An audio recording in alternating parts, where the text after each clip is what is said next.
Okay, so Module 5, we're dealing with, the name of this module is Measures of Central Tendency. Okay? And what is a measure of central tendency? There are three.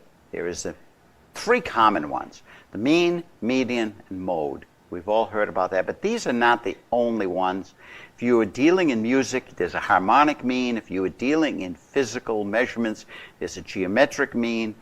What do we talk about for a measure of central tendency?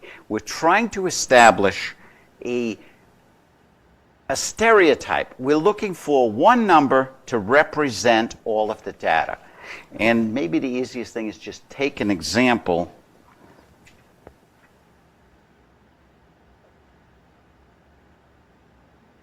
It all fits in. Okay, yeah, this all fits in. Okay, I've got 2, 4, 6, 8, 10 items here. Now, how do I calculate the mode? Well, if you look at them, mode's the easiest one. Which number shows up most often? Well, you notice that 4 shows up twice, and 16 shows up twice. Nothing shows up more than twice. So we would say that, 4 or 16, either one of those is the mode, or this is a bimodal set of numbers.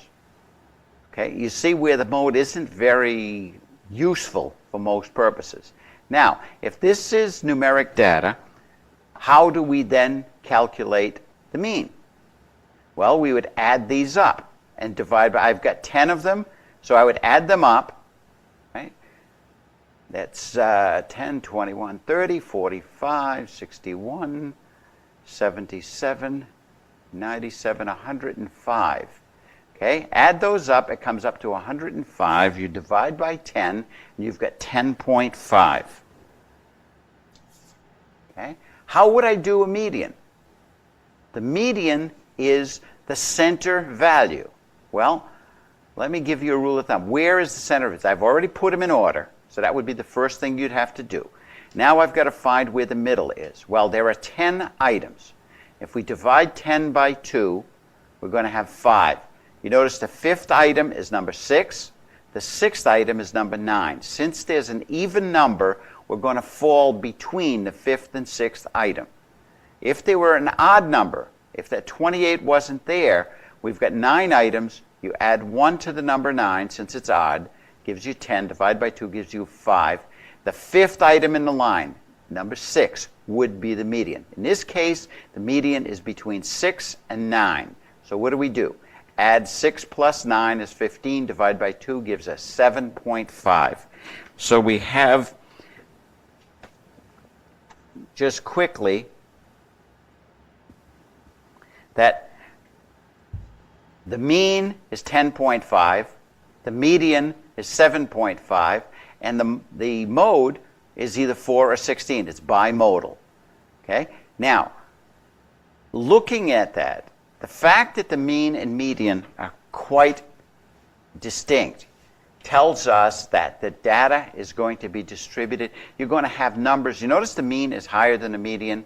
That's indicating to us that the higher numbers are more spread apart than the lower numbers. What I'm going to do is go through how we use these, or why it would happen, and that we'd be talking about how they're dispersed. Okay? But on a measure of central tendency, we have to pick which ones do we want to use. And if you remember back to Module 1, if you can think back that far, I'll put up the page from Module 1. We had 4 types of data. If you recognize the type of data, that is going to tell you which measure of central tendency. So if we have categoric data, then the mode is the only valid measure. If we have numeric data, then it is either the mean or median. And we have to look at the dispersal, how spread apart the data is, to judge whether the mean is preferable to the median. If the data is roughly symmetric, then the mean is the best one. If the data is badly skewed, or if there are outliers, then the median becomes the best measure of the center of the data. Okay, so we will go through that in the module on distribution, on dispersal rather. We'll calculate this and we'll be able to see.